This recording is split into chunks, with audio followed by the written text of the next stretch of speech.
मुझे पता है नहीं वो क्या मैं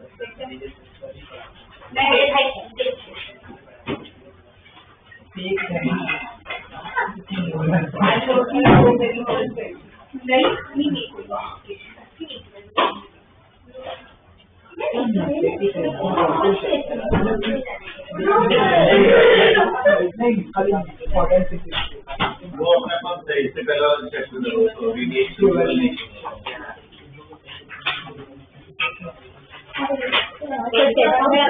तो आटम है पल्टी टेस्ट में आटम जाना फिर ड्यूअल जेडब्ल्यू का तो अलग है ना। हाँ जेडब्ल्यू में और क्या है वो आपने मॉडर्न फिजिक्स लिखा हुआ है उसमें से वही आएगा उसमें EM वेव्स है और वेव्स है ना।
जो भी है आएगा मिल रहा है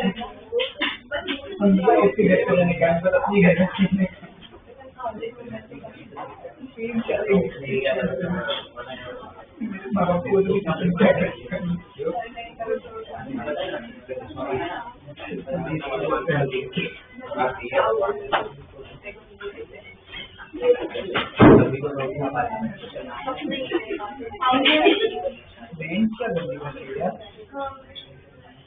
निकलेगा तो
ये नोट्स निकालो, फटाफट रिवाइज कर लेते हैं आज प्रॉब्लम्स करने।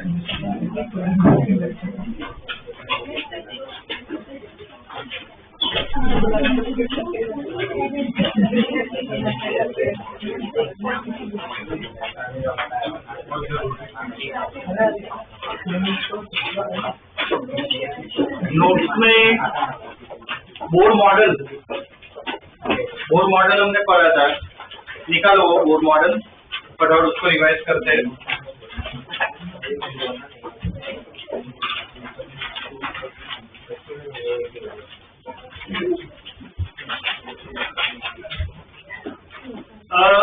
ये बोर मॉडल में क्या था, 3 पॉस्टुलेट थे।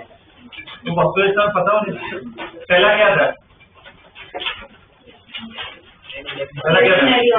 इलेक्ट्रॉन कुछ ऑर्बिट ऐसे होते हैं जिसमें इलेक्ट्रॉन क्या स्टेबल रहता है, अपनी मर्जी से कोई भी नहीं रहते, पर कुछ होते हैं सर्टेन जिसमें क्या इलेक्ट्रॉन स्टेबल रह सकता है, उसे क्या स्टेशनरी स्टेट कहते हैं। ठीक है, पहला ये। दूसरा क्या postulate,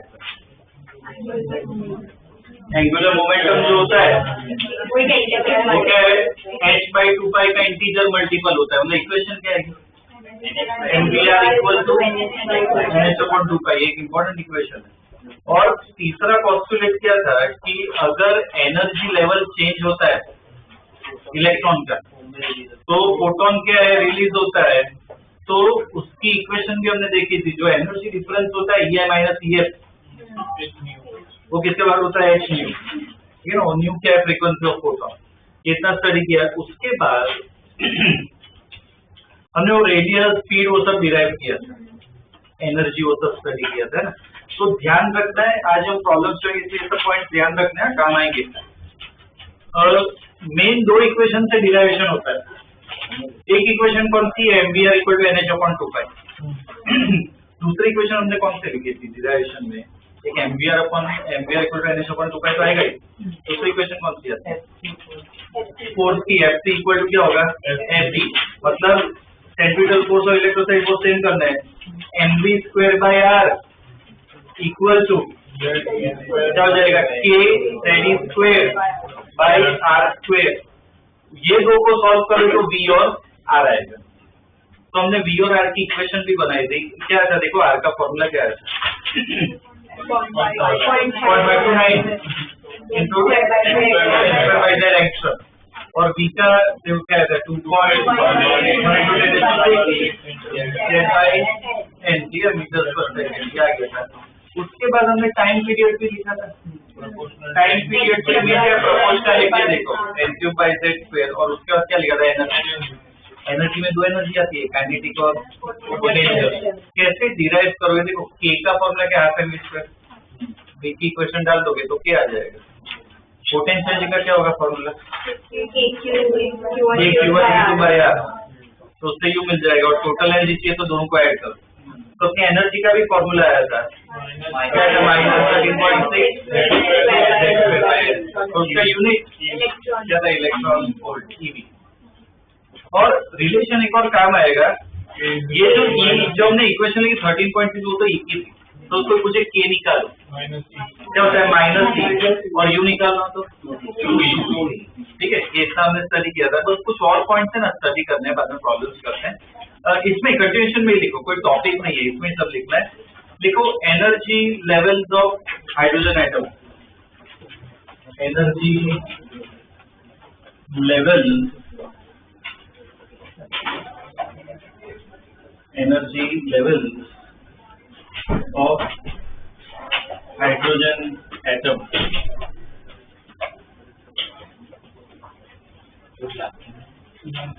energy levels of hydrogen atom.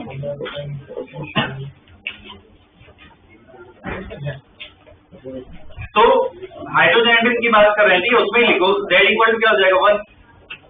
तो अपनी E की इक्वेशन क्या हो जाएगी, बोल -13.6 क्या हो जाएगा, Z इक्वल टू 1 है तो इक्वल क्या हो जाएगा -13.6 upon n², -13.6 upon n² eV। ठीक है ना, ये हो जाएगा। तो ग्राउंड स्टेट अगर मैं कहूँ, ग्राउंड स्टेट मतलब n इक्वल टू क्या होता है, क्या होता है, n इक्वल टू 1। तो कितनी वैल्यू आएगी, n इक्वल टू 1 -13.6 आएगी। तो ये n इक्वल टू 1 पे मान लो ये एनर्जी में ड्रॉप, ये लेवल है, इसको क्या कहेंगे ग्राउंड स्टेट। ठीक है, n इक्वल टू 2 डाले मतलब xi 2 है, n इक्वल टू 2 डाले तो क्या आ रहा है 2 डाल दो, तो कितना हो जाएगा -13.6/4, कितना होगा 3.4 eV, ये क्या आएगा n इक्वल टू 2 पे, और एक्साइट कर रहे हैं मतलब और ऊपर गया पे n इक्वल टू 3 डालो, कितना होगा n इक्वल टू 3 डालो, -13.65 क्या करना है 9, तो कितना होता है 1.51 के आसपास आता है। अब ये 1.51 ड्रॉ करना है, मैंने -13.6 यहाँ पे ड्रॉ किया, -2.4 यहाँ पे ड्रॉ किया, तो इतना ही गैप 1.5 ऑब्वियसली ऊपर ही आएगा, थोड़ा ऊपर आएगा, ज्यादा ऊपर आएगा, क्या थोड़ा क्योंकि डिफरेंस कम है, तो n इक्वल टू 3 यहाँ पे नजदीक आएगा, यहाँ पे -1.5। अब 4 और वो सब डालोगे तो गैप बढ़ेगा या कम होगा? कम होते जाएगा, तो जैसे जैसे एनर्जी लेवल तो गैप कम होते जाएगा, ठीक है। जैसे बढ़ते जा रहे हैं, जीरो कहाँ पे होगा पता?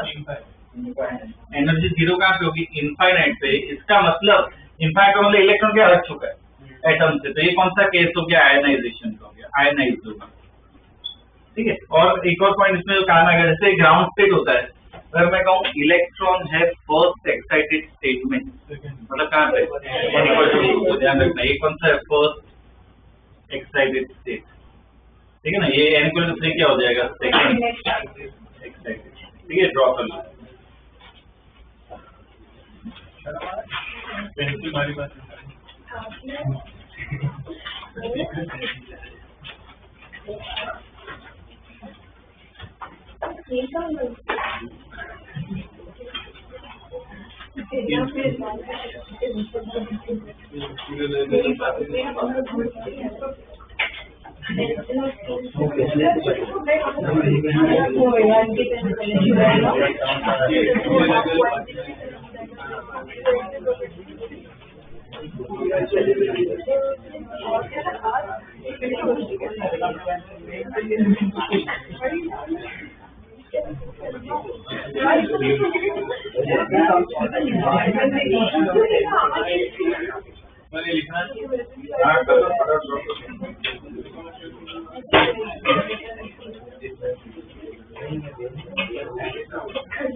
ये क्या है? एनर्जी स्टेट, ठीक है। एक दो डेफिनेशन और लिखने पहले प्रॉब्लम से आएंगे। एक डेफिनेशन इसमें लिखो, ionization energy, ionization energy.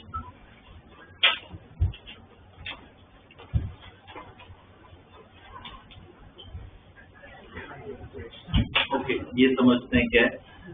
Electron ground state में है तो उसकी एनर्जी क्या होगी? -13.6 Z² बाई क्या हो जाएगा 1, ठीक है। तो -13.6 Z² हो गया उसकी एनर्जी। अब इलेक्ट्रॉन को मुझे क्या करना है? फ्री करना होता है एटम में। फ्री करना हो तो उसकी एनर्जी क्या होनी चाहिए? फ्री करना होता है इनफाइनाइट पे भेजना, तो एनर्जी क्या हो जानी चाहिए? 0। पर उसकी एनर्जी कितनी है? -13.6 जितनी है। अब उसको फ्री करना है मतलब कितनी एनर्जी करनी है? 0, मतलब +13.6 देनी पड़ेगी। तो उस एनर्जी को क्या कहते हैं? आयनाइजेशन, ठीक है ना। लिख लो definition, the energy required the energy required to free the electron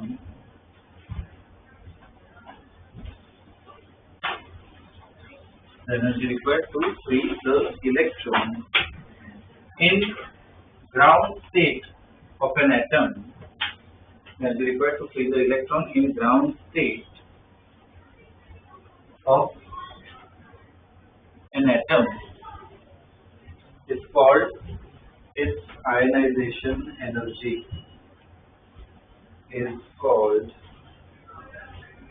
its ionization energy. तो क्या हो जाएगा उसका फॉर्मूला? आयनाइजेशन एनर्जी IE लिख लेते हैं, वो किसके बराबर हो जाएगा? Plus 13.6 into ZeV. ठीक है, ये ionization energy.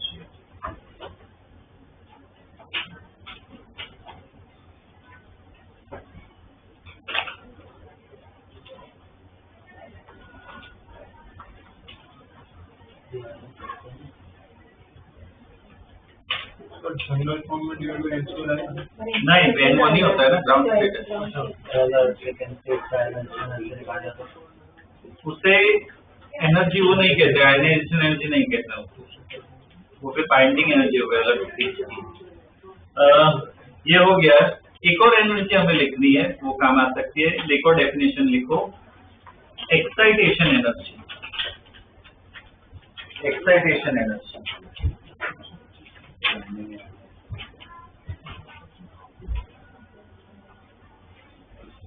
Okay. Excitation energy मतलब क्या है कि इलेक्ट्रॉन जो है तो ग्राउंड स्टेट में है।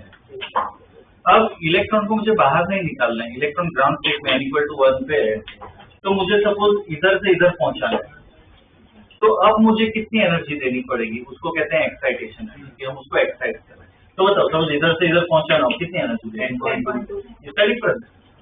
इधर से यहाँ पे पहुंचाना हो तो इनका डिफरेंस, ठीक है ना? वो क्या हो गई? Excitation energy. देखो definition, it is the energy required, it is the energy required to move an electron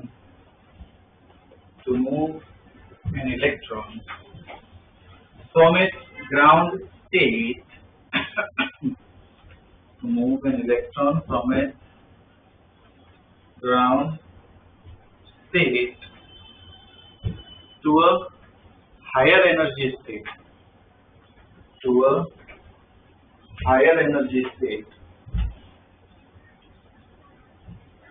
is called excitation energy.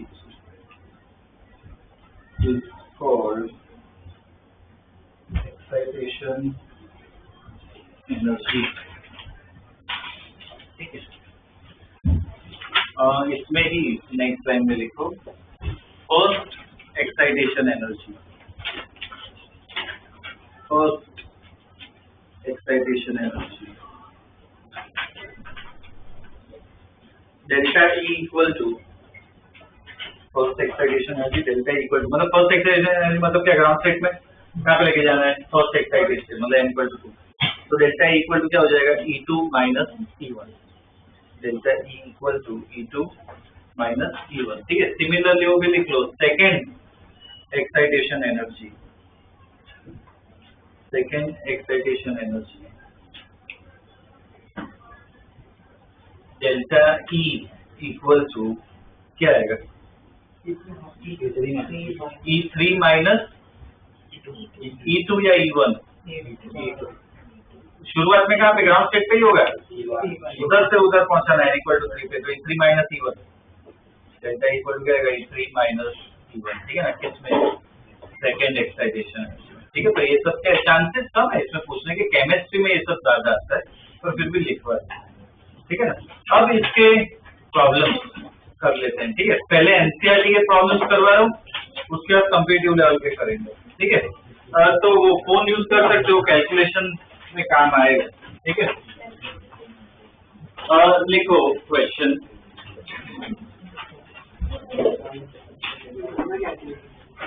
देखो ground state energy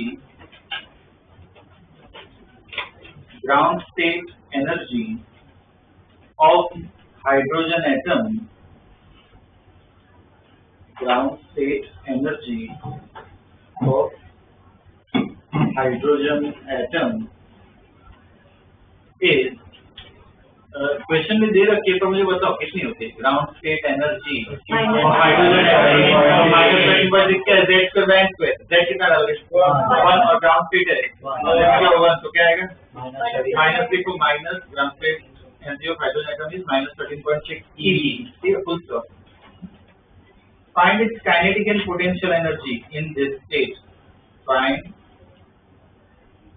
its kinetic and potential energy. Find its kinetic and potential energy in this state. ठीक है.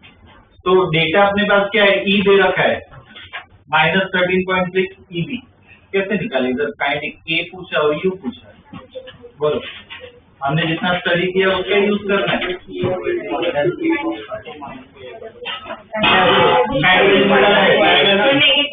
K की बजाय minus लिख सकते हो लिख लो क्या होगा K equal to minus E मतलब कितना हो जाएगा 13.6 प्लस 13.6 EV और पोटेंशियल एनर्जी निकालना हो 2E U इक्वल टू क्या है 2E माइनस 27.2 EV ठीक है ना ये आएगा डायरेक्ट ये रिलेशन यूज करते ठीक है next question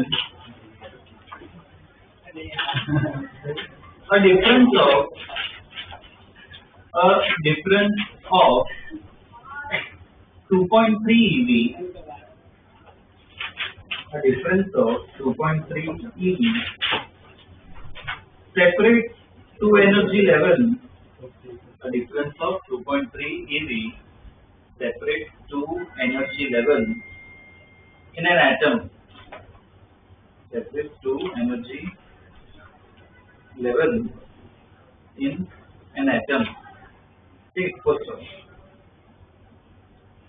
What is the frequency of radiation emitted? What is the frequency of radiation emitted when atom makes a transition? When atom makes a transition from the upper level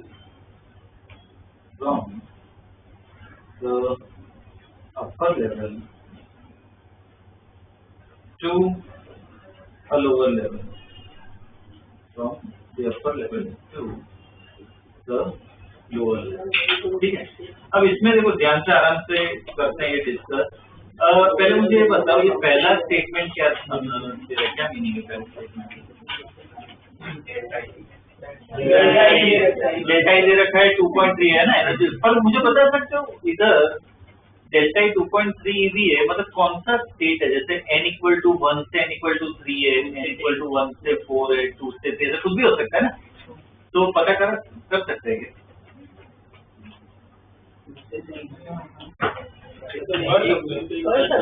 कैसे EF minus EI तो उससे कैसे आएगा दो unknown है N1 N2 दो unknown है तो दो इक्वेशन किए तुमने इधर एक ही वैल्यू दे दो मतलब तुम पता नहीं कर सकते और दूसरा प्रॉब्लम कहाँ पे आ रहा है एटम दिया है इसका नहीं दिया हाइड्रोजन एटम तो Z भी हमें नहीं पता ठीक है तो कुछ भी हो सकता है हमें नहीं पता ठीक है पर जरूरत भी नहीं है क्वेश्चन में क्या पूछा है कि जब ट्रांजिशन होगा हायर टू लोअर लेवल तो हमने वो डिस्कस किया कौन सा ये पॉस्टुलेट है पूरा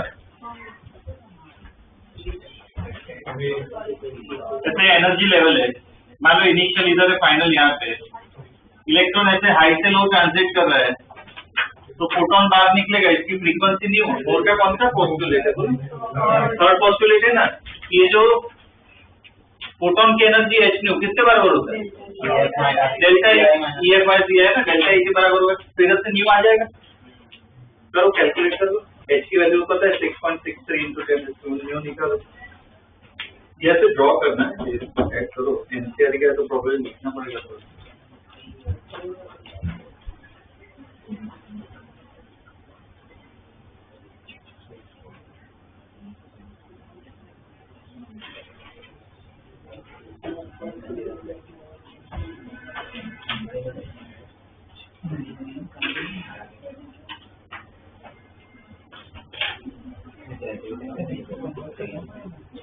क्या खुद सोचो करना होगा कि नहीं।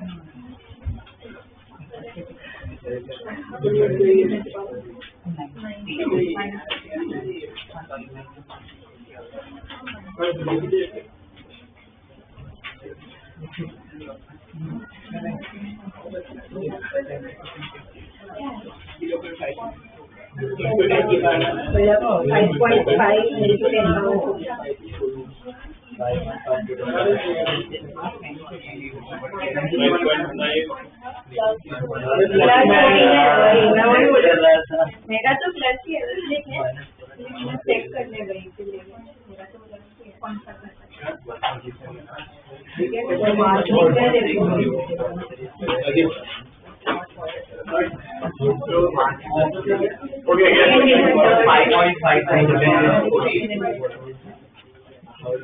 ये इसमें न्यू इक्वल टू क्या डेल्टा ई बाई एच, तो डेल्टा ई कितना दिया है 2.3, सिर्फ 2.3 डालोगे या कन्वर्ट करना है? करना पड़ेगा क्योंकि एसआई में सब चल रहा है कैलकुलेशन। तो 1.6 into 10 is minus 19 upon h 6.63 into 10 is minus 34। कितना आ रहा है इससे new? 5 into energy power 14 second है। ठीक है ना? ये आ गया अपने फ्रीक्वेंसी। ठीक है,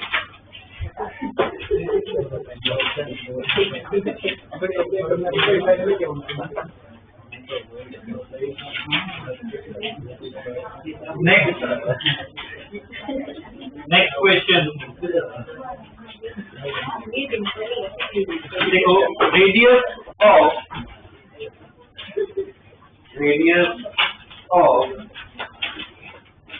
innermost electron orbit, radius of innermost electron orbit of hydrogen atom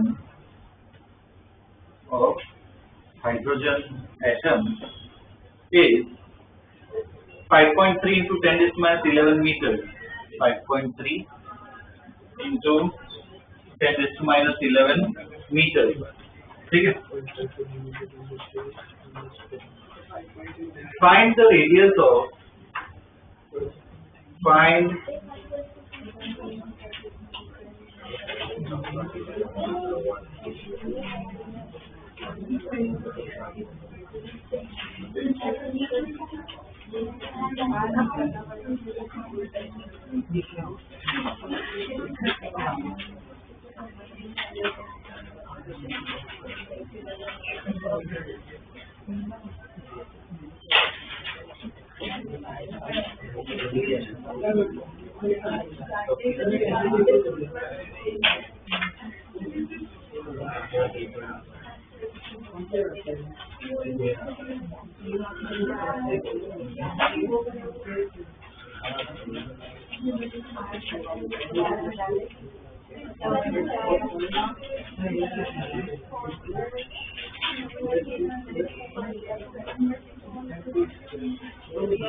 हो गया क्या?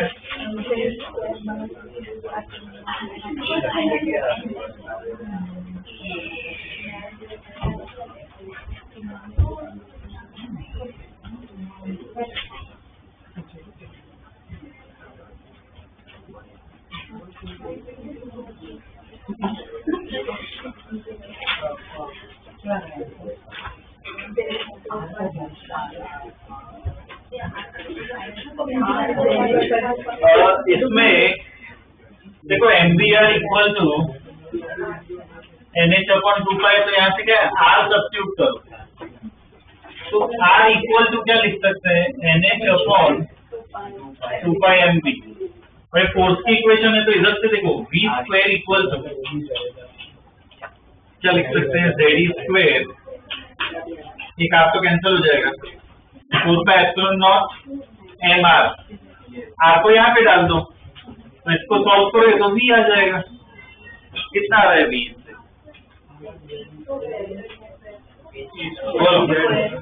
Z square upon 2 epsilon not NH, ये V आ रहा है, ठीक है, ऐसे डिराइव कर लिया।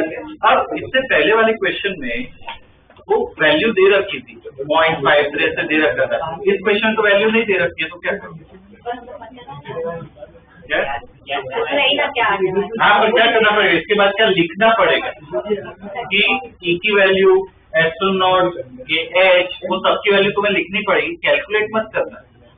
अपना आंसर पता ही है क्या आने वाला, क्या आने वाला है 2.18 वाला है। तो इसका मतलब डायरेक्टली लिख लो कि on substituting the constant, on substituting the constant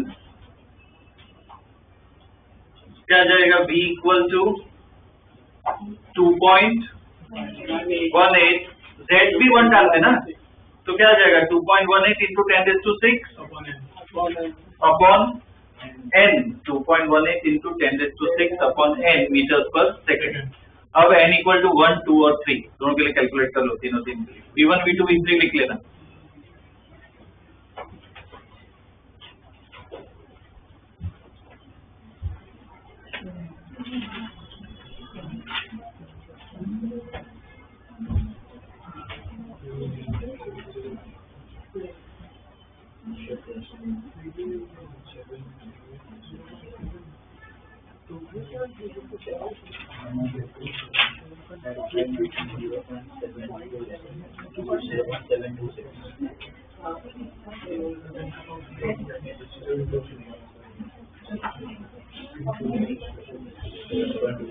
V1 कितना आएगा? 2.18 इंटू 10⁶ मीटर्स पर सेकेंड। V2 डिवाइड बाई 2 कर दो, 1.09 इंटू 10⁶ मीटर्स पर सेकेंड। V3 0.2 726 इंटू 10⁶ मीटर्स पर सेकेंड। ये V1, V2, V3 अपना आ गया, ये पहला पार्ट हुआ, ठीक है। दूसरे पार्ट में को क्या पूछा है? Orbital period. ऑर्बिटल पीरियड मतलब क्या? Time period. टाइम पीरियड का हमने तो प्रोपोर्शनलिटी स्टडी किया था, तो वो तो यूज कर नहीं सकते, तो इधर भी क्या करना पड़ेगा? टाइम पीरियड क्या है ना, बेसिक इक्वेशन हमें पता है, टाइम पीरियड की बेसिक इक्वेशन क्या होती है? 2πr by v। तो 2πr बाई v, देखो v तो पता है, तो मतलब क्या निकालना पड़ेगा? अब उसके लिए क्या करोगे? दूसरे पार्ट वो पहले प्रॉब्लम निकाला था, क्या करोगे? ध्यान दो, ये जो दिया है उसको यहाँ पे डालो, तो आ आएगा, वो आर की इक्वेशन को वापस लिखनी पड़ेगी। तो दूसरे पार्ट में आर की इक्वेशन लिखो, V को यहाँ पे डालो, तो आर की इक्वेशन आएगी। हमने ऑलरेडी पहले में डिराइव कर दिया, तो डायरेक्ट लिख लो अभी के लिए, बस बता रहा हूँ, बोर्ड में वो तुम्हें पूरा करना पड़ेगा। अभी के लिए डायरेक्ट इक्वेशन लिख लो आर की,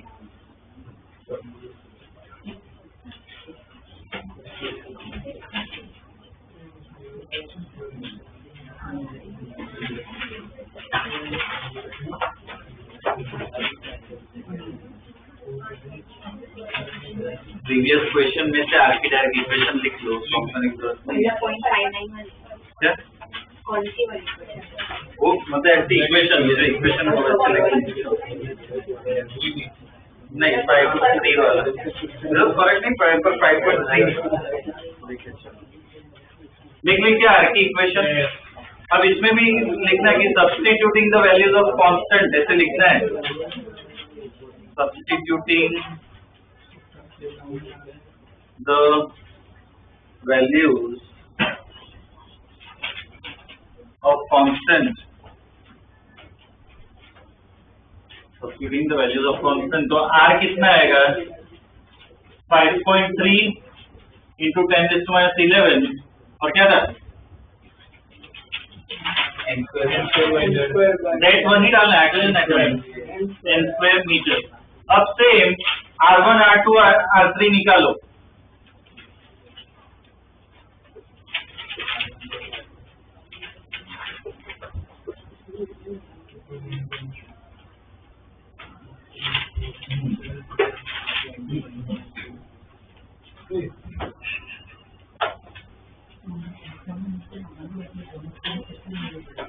R1 5.3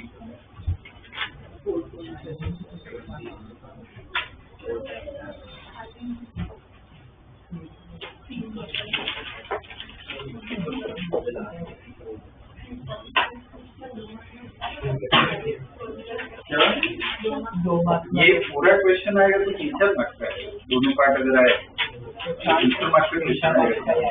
हाँ नहीं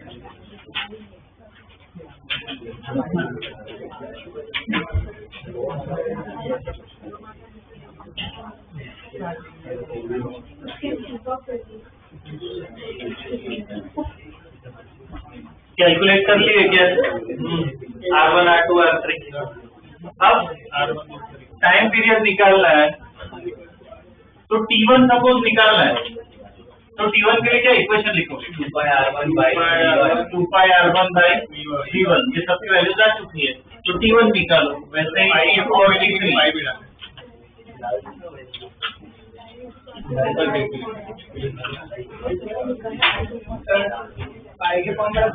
नहीं डालना है वैल्यूज डालो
आगे क्या टाइम पहले में T1 कितना है? T1 1.53 into 10 to the power minus 60. इसमें आंसर इसमें नहीं है। T1 देखो R की वैल्यूज आ गई, V की वैल्यूज आ गई है। T1 जो है T1 आ रहा है 1.53 into 10⁻16 सेकेंड। T2 जो है वो कितना है 1.22 Into 10 to the power minus into 10⁻15 second. और T3 जो है वो 4.126 है, वो 4.13 into 10 to the power minus 10⁻15 second. ठीक है, ये दिया हुआ है इसमें। ओके ठीक, ऐसे क्वेश्चन है तो क्या पूरा ऐसे लिखना ही पड़ेगा, ठीक है ना, इसमें ऑप्शन नहीं है अपने पास। Okay, next question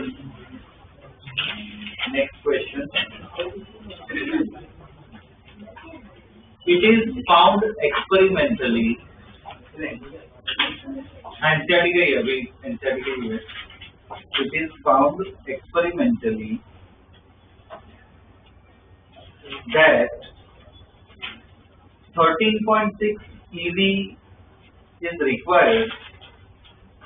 It is found experimentally that 13.6 EV is required to separate hydrogen atoms,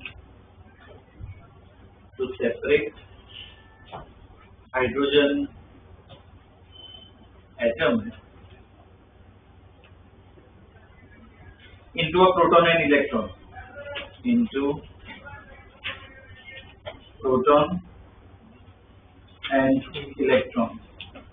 ठीक है, full stop.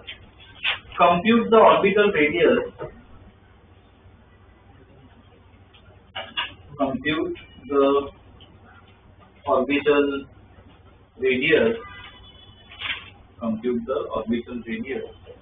and velocity of electron.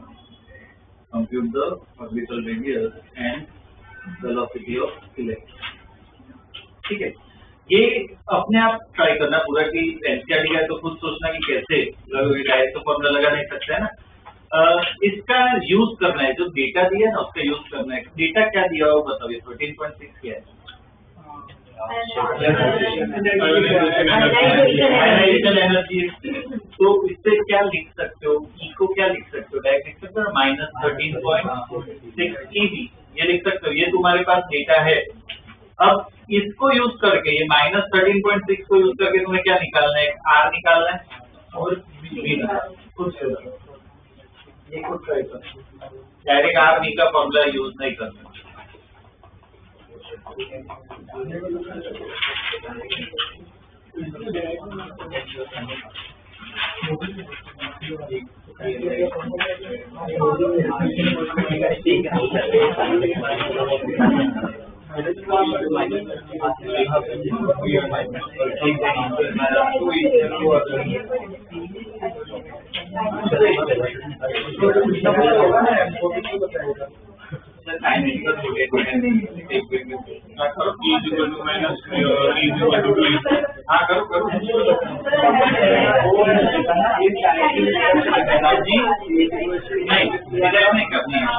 देखो इसमें ई दिया हुआ है -13.6।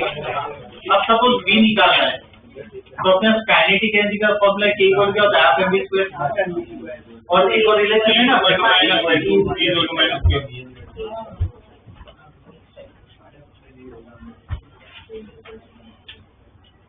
K इक्वल टू क्या है? -6 तो के की जगह क्या डालोगे, हाफ mv² और ये तुम्हें पता है तो उससे v आ जाएगा। और वैसे ही सोचना r कैसे निकालोगे, करो।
के की जगह क्या लिखेंगे, हाफ mv²। ये हमें पता है 13.6, इसमें कन्वर्ट करेंगे या नहीं, ईवी को जूल में करना है 1.6 into 10⁻19 और मास ऑफ इलेक्ट्रॉन तो पता है ना 9.1 into 10⁻31। इसको सॉल्व कर तो भी आ जाएगा, कितना आएगा v 2.18 into 10⁻6।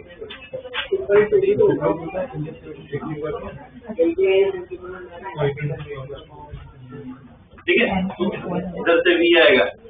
R निकालना हो तो क्या यूज करें, potential energy U equal to क्या होता है 2E। U के लिए कौन सा फॉर्मूला है, is a e square by r z e square by r equal to कितना है 27.2 into 1.6 into एक ही है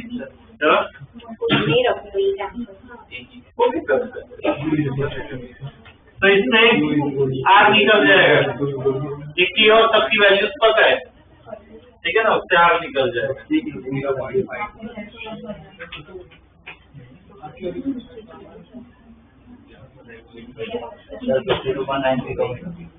क्या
हो गया क्या क्या आ रहा है यार 0.5 फाइनल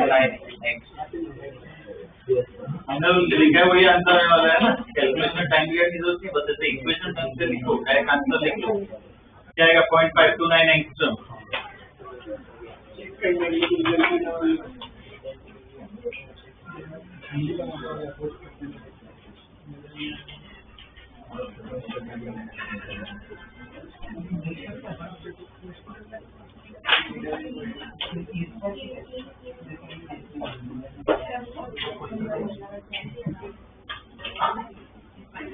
ठीक है ये हमने एनसीईआरटी के मेजॉरिटी प्रॉब्लम्स अपने हो गए ठीक है बाकी के एक बार खुद भी ट्राई कर लेना एक दो क्वेश्चन शायद बचे होंगे ठीक है तो अपने आप एक बार ट्राई कर लेना कॉम्पिटिटिव पार्ट में ऑलमोस्ट ऐसे ही क्वेश्चन आते हैं बस फॉर्मूला कैसे यूज करना है वो देख लेते हैं ठीक है टाइप बता देता हूँ ठीक है तो कवर हो जाएगा देखो question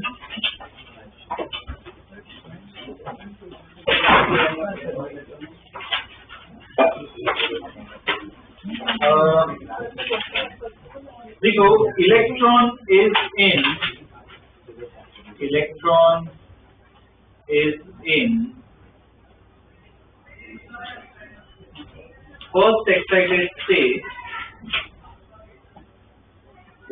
is in first excited state in Li+2 ion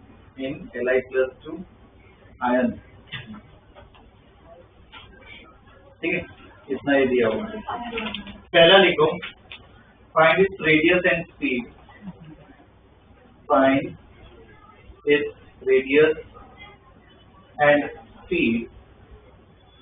find its radius and speed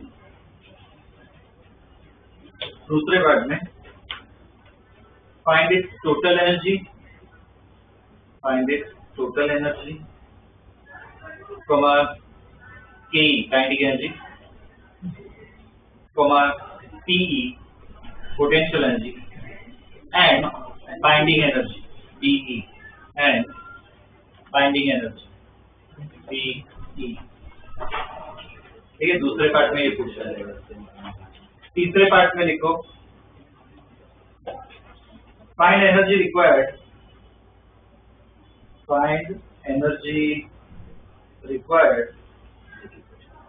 to move the electron to third excited state. Find the energy required to move the electron to third excited state. ठीक है अब देखो ये comparative point of view से आप देख रहे हैं ठीक है तो इसमें पहले पार्ट में पूछा है रेडियस और वेलोसिटी निकालो अब कोई डिरेक्शन कुछ की जरूरत नहीं है ना डायरेक्ट फॉर्मूला यूज करो आर के लिए कौन सा फॉर्मूला यूज करो 5.59 into n square by z। अब n और z खुद डिसाइड करो, ठीक है ना। और v के लिए भी फॉर्मूला है, कर लो।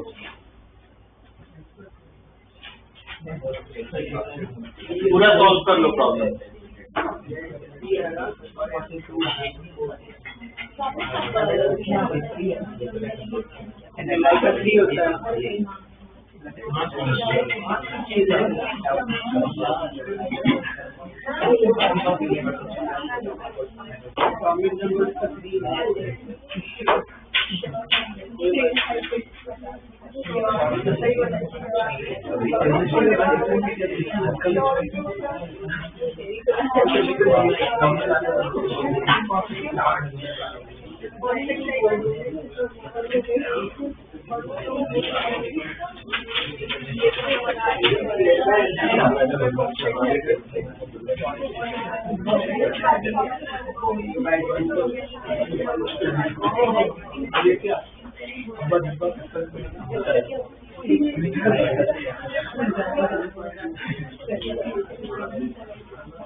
पहले पार्ट में आप चेक कर लो एक बार। 0.529 इंटू n कौन सा फर्स्ट है तो 2 आएगा n, 2 square by z L है तो 3, इससे r आ जाएगा। और b जो है अपना 2.18 10⁶ जो z 3 है n क्या है 2। ये पहला पार्ट हो गया ना, इससे r और b आ जाएगा, ठीक है। दूसरे पार्ट में एनर्जी निकालनी है, टोटल एनर्जी मतलब ये निकालना है। कौन सा फॉर्मूला यूज करें उसके लिए? -13.6 इंटू जेड स्क्वायर मतलब 3 स्क्वायर, एन स्क्वायर मतलब 2 स्क्वायर। तो कितना आ रहा है? -13.6 ईवी। अब और क्या पूछे? काइनेटिक एनर्जी पोटेंशियल निकालना है। काइनेटिक एनर्जी क्या होगी? माइनस ही मतलब प्लस 13.6 ईवी। यू निकालना है 2e, तो 2e -61.2 EV. Binding energy, okay देखो बाइंडिंग एनर्जी निकालना है, ध्यान रखना। बाइंडिंग एनर्जी का मतलब क्या? आयनाइजेशन एनर्जी जैसा ही होता है, बस क्या फर्क है? आयनाइजेशन एनर्जी में ना इलेक्ट्रॉन ग्राउंड स्टेट में, बाइंडिंग एनर्जी में कहीं पे भी होता है। तो ये अपनी जो एनर्जी है ना, ये प्लस में कर दो, ठीक है। वो अपनी बाइंडिंग एनर्जी हो गई, तो क्या हो जाएगा? प्लस 30.6, ठीक है। ये बाइंडिंग एनर्जी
हो गया क्या?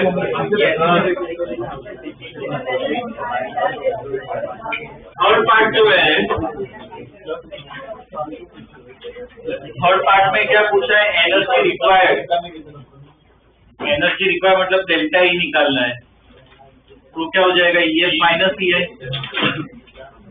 ई आई शुरुआत की तो हमें पता है, अभी हमने निकाली है, देखिए माइनस 30.6 EV। EF कैसे निकालें? Z square by square, Z तो 3 है, कहाँ पे पहुंचाना है उसको? कितना आएगा ये? तो 22.95 माइनस 7.65 EV। तो डेल्टा ई दोनों का डिफरेंस निकाल दो। 22.95 ठीक है।